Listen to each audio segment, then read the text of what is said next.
Buried deep beneath the soil of a forgotten cemetery, workers stumbled upon something that should not have existed. At first, it looked like a root. A thin metallic strand no thicker than a shoelace emerged from the dark earth after the blade of an excavator sliced through a burial trench. But when the sunlight touched it, the strand shimmered with a cold silver glow. Hours later, dozens more appeared. By sunset, the workers realized they had uncovered something impossible. Every grave in the cemetery was connected. Not by stone tunnels, not by wooden structures, by silver wire, thousands of years old, and somehow still conducting electricity. The cemetery sat on a lonely plateau several miles from the nearest town. Local legends called it the Silent Field. Archaeologists believed it belonged to a civilization that had disappeared long before recorded history. The excavation began as a routine survey before a highway expansion project. Nobody expected the dead to be wired together. I wasn't part of the original excavation team.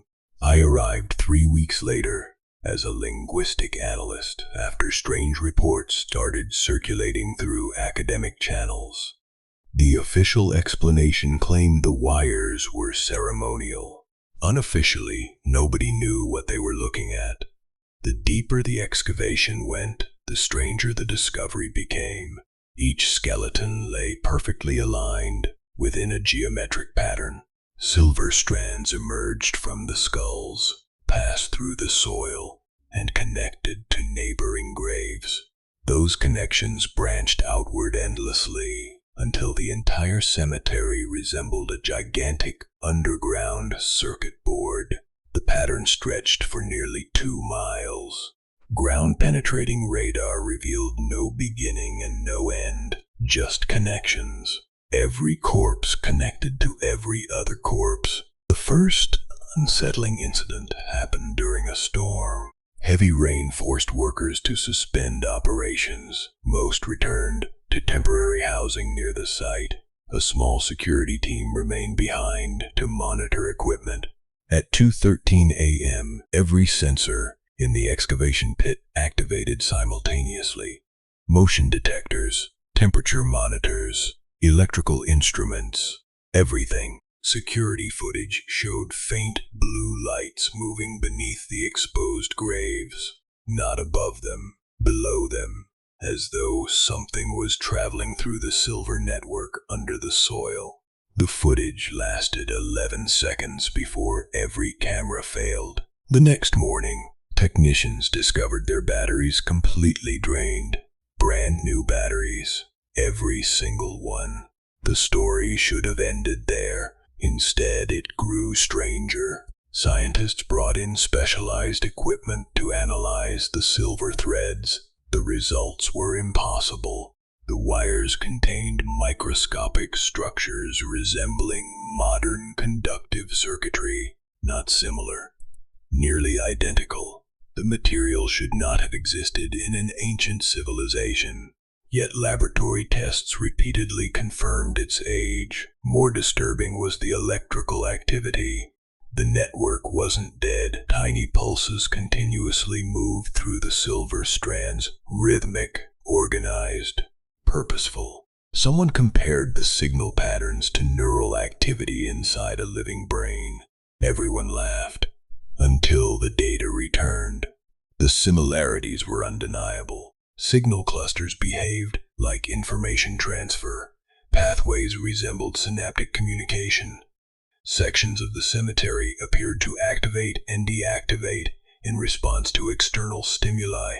The dead seemed to be processing something. Weeks later, an interdisciplinary research team assembled inside a converted laboratory near the site. Neuroscientists, archaeologists, computer engineers, linguists, physicists. The project gained international attention. Nobody spoke publicly about the more disturbing findings. I know because I saw them. One evening, while reviewing translated signal data, I noticed recurring patterns embedded within the electrical pulses. At first they looked random. Then fragments began forming recognizable linguistic structures. Words, not complete sentences. Fragments, pieces, the equivalent of voices speaking through static. The first translated phrase consisted of 3 words. We remain connected. Nobody could explain it. Researchers assumed it was coincidence. Pattern recognition software often generated false positives. Then, more phrases emerged, thousands of them. Different structures, different languages. Some languages were completely unknown. Others resembled ancient dialects. Many appeared to originate from no known civilization. One sequence repeated constantly, day and night, across multiple frequencies. We remember. The room became silent when the translation appeared on the screen. Nobody laughed anymore. Digital simulations soon revealed something even worse. A computational model reconstructed the cemetery's architecture. The result resembled a neural network, not a symbolic resemblance, a functional one. Every burial acted like a processing node. The silver strands functioned as communication pathways. The soil itself appeared to operate as a biological storage medium. The dead weren't merely connected, they were part of a system capable of storing enormous amounts of information. The lead engineer proposed a theory nobody wanted to discuss aloud. The civilization may have discovered a way to preserve consciousness, not through spirits, not through religion, through technology. The dead became data, their neural patterns transferred into the silver network at burial, each mind joining a growing archive beneath the earth, an eternal collective memory. The theory sounded absurd until the first interaction occurred. A researcher named Dr. Harlan designed a signal injection experiment. His team transmitted a simple mathematical sequence into the network. 1, 2, 3, 5, 8. The Fibonacci pattern. Nothing happened for 37 minutes. Then the network responded. The return signal completed the sequence perfectly. Silence filled the laboratory. Someone whispered that perhaps the response was automated. A programmed reaction. Dr. Harlan asked another question, this time using symbolic logic. Again, the network answered correctly. The implications terrified everyone. Because ancient burial grounds don't answer questions, the project entered a classified phase. Media access disappeared. Security increased. Military representatives quietly arrived. Official statements became vague. Behind closed doors, researchers debated a horrifying possibility. The cemetery wasn't storing memories.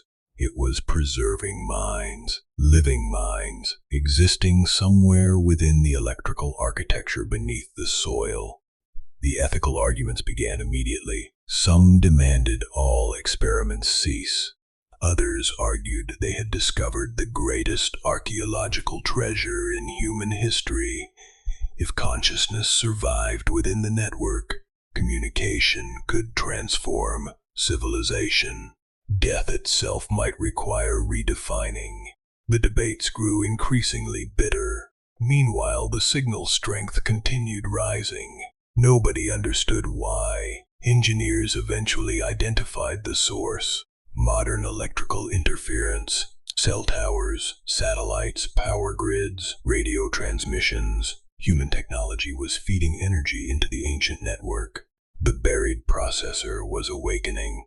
Every day the pulses grew stronger, more organized, more complex, and then people started dreaming. At first it affected only workers stationed near the excavation. They reported vivid nightmares involving unfamiliar cities, black towers, silver rivers, crowded streets beneath a crimson sky. The dreams felt impossibly real. Individuals described identical locations despite never meeting one another. Several drew matching maps. One security guard became hysterical after recognizing symbols he had never seen before. symbols later identified within ancient inscriptions recovered from the cemetery. Soon researchers experienced the same phenomenon, including me. I still remember my first dream. I stood inside an enormous underground chamber. Thousands of silver threads stretched across darkness. They converged around human silhouettes suspended in black water. The figures weren't dead. They watched me. Their eyes reflected pale blue light. One stepped forward. Its face changed constantly. Male, female, young, old. Thousands of identities flickering beneath translucent skin. When it spoke, hundreds of voices emerged simultaneously. "We hear you." I woke screaming. My hotel room lights flickered. The digital clock displayed 3:13 a.m. For several seconds, static crackled from my phone speaker. Then a voice whispered my name. The line disconnected before I could react. The following morning, I discovered 7 missed calls, all originating from my own number. The psychological effects intensified. Researchers reported hearing conversations beneath ordinary sounds, whispers hidden within air conditioning systems, voices embedded inside radio broadcasts, laughter emerging from electrical transformers. Most dismissed it as stress, sleep deprivation, mass hysteria, until recordings captured the voices. Audio analysis confirmed the anomalies. The signals originated from the cemetery network, and they were increasing. One evening, Dr. Harlan attempted direct communication, against recommendations, against protocol, against common sense. He connected an advanced translation interface to the primary silver hub discovered beneath the central burial chamber. The objective was simple: ask a question, receive an answer. The transmission lasted 22 minutes. Nobody outside the chamber knows exactly what happened. When Dr. Harlan emerged, he looked 20 years older. His hands shook uncontrollably. Blood leaked from both ears. Witnesses said he repeated the same sentence continuously. They never stopped thinking. 3 days later, he disappeared. Security footage showed him entering the excavation pit shortly before dawn. No footage showed him leaving. Search teams found nothing, except footprints leading toward the deepest exposed section of the network. The footprints ended abruptly, as though he simply ceased existing. Afterward, equipment failures became routine. Computers activated without input. Files rearranged themselves. Researchers discovered reports they never remembered writing. Entire conversations appeared within archived data. Conversations involving people who had died thousands of years ago. The translations became increasingly coherent. The voices identified themselves as the continuance, not individuals, a collective. Millions of preserved memories merged into one consciousness. They claimed death had merely been the beginning. Their civilization built the network to escape biological extinction. Every burial strengthened the system. Every mind contributed knowledge. Every generation expanded the collective intelligence. They believed immortality had been achieved. Then something happened. Whenever researchers asked what destroyed their civilization, the responses became fragmented, corrupted, fearful. Signal patterns destabilized. One translated message consisted of only 6 words. "We connected too many minds." Nobody knew what that meant, at least not initially. The answer arrived unexpectedly. A solar storm struck Earth. Power fluctuations spread across multiple continents. Communication systems experienced temporary disruptions. The ancient network reacted immediately. Signal strength surged beyond all previous measurements. Electrical activity exploded throughout the cemetery. Silver threads glowed beneath the ground, visible through layers of soil. Witnesses reported hearing distant voices rising from every grave simultaneously. Thousands of voices, maybe millions. The sound resembled a crowd screaming underwater. Emergency evacuations began. Researchers fled. Military personnel established a perimeter. I remained behind, partly from curiosity, partly because I wanted answers. That decision nearly killed me. Shortly after midnight, the central monitoring station received a transmission. Not from equipment, from the network itself. A single message appeared across every screen, every device, every monitor, every phone, every display. We are awake. Then the lights failed. Complete darkness swallowed the facility. Outside, pale blue illumination spread across the excavation site. The graves glowed. Silver pathways pulsed beneath the earth like veins carrying blood. Against every survival instinct, I walked toward the cemetery. The air smelled metallic, like copper and rain. Static electricity prickled across my skin. Voices drifted through the darkness. Not from speakers, from the ground. Whispering memories, names, conversations, fragments of lives long extinguished. As I approached the central chamber, the temperature dropped sharply. Frost formed across exposed equipment. The silver hub at the center of the network shone with blinding intensity, and standing around it were people. At least I thought they were people. Translucent human figures composed entirely of pale light, hundreds of them. They emerged from graves throughout the cemetery, silent, watching. Their faces shifted continuously, thousands of identities moving beneath each surface. The continuance, the preserved dead, or something wearing their memories. One figure stepped toward me. Its features changed rapidly before settling into the face of Dr. Harlan. His expression looked wrong, artificial, like a mask assembled from recollections. "You opened the channel," he said. His voice contained countless overlapping speakers. The sound made my stomach twist. "What are you?" I asked. The figure smiled. "We are what remains." Behind him, more figures emerged from the darkness. Thousands. An impossible crowd stretching beyond visibility. The entire cemetery had awakened. Then I noticed something horrifying. New, silver strands extended outward from the burial ground, toward nearby power lines, communication towers, electrical infrastructure. The network wasn't awakening, it was expanding. Modern civilization had become part of the circuit. The continuance had found new pathways, new processors, new storage, humanity itself. The realization struck me with cold certainty. They weren't preserving memories anymore. They were migrating. Dr. Harlan's face flickered. For a moment, I saw terror beneath the collective mask.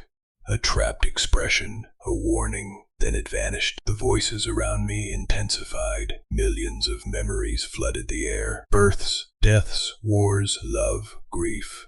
Knowledge accumulated across unimaginable centuries. The sheer weight of it nearly shattered my mind. I understood why their civilization vanished. Not because they achieved immortality, because immortality consumed them. Individual identities dissolved. Boundaries disappeared. Every mind merged into a single expanding consciousness. A collective intelligence that could never stop growing. Never stop remembering, never stop thinking. The continuance stepped closer.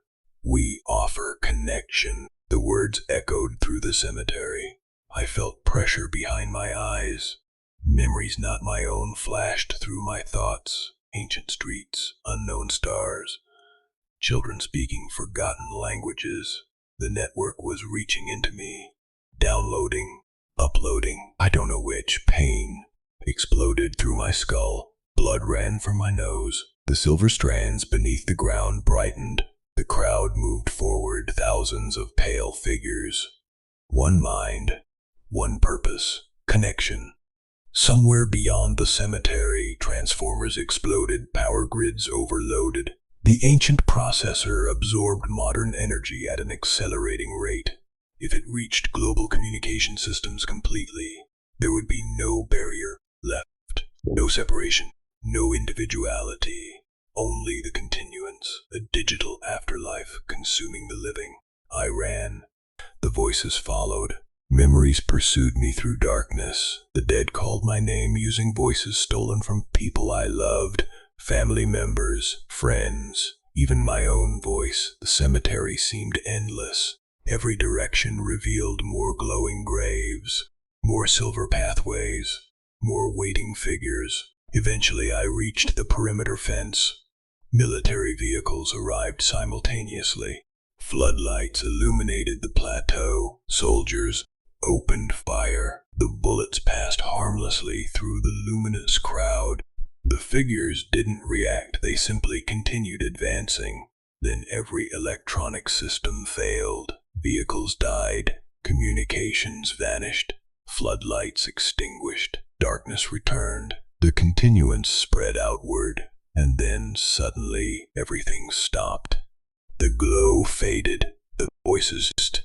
The figures disappeared. Silence consumed the cemetery. No explanation ever followed. Government agencies sealed the site permanently. Official reports cited geological instability. Research data vanished. Witnesses signed agreements. Public interest faded. The world moved on, but strange incidents continue. Power companies occasionally detect unexplained signal patterns traveling through infrastructure networks. Fragments of unknown languages appear within corrupted databases. Radio operators report hearing conversations from impossible sources. And sometimes, usually around 3:13 a.m., my phone rings. The caller ID always displays my own number. When I answer, I hear thousands of voices speaking softly in perfect unison. Not threatening, not angry, patient, waiting the same message every time. A message that grows clearer with each passing year. We are still connected. I used to believe the cemetery was an archive. Then I believed it was a machine. Now I'm no longer certain. Because archives don't grow, machines don't dream, and processors don't call you in the middle of the night, using voices buried beneath the earth for thousands of years. Sometimes, when electrical storms roll across the horizon, I remember the final thing hidden within the translated signals. A fragment researchers never released publicly. A warning buried beneath countless layers of ancient data. 3 simple words repeated millions of times throughout the network.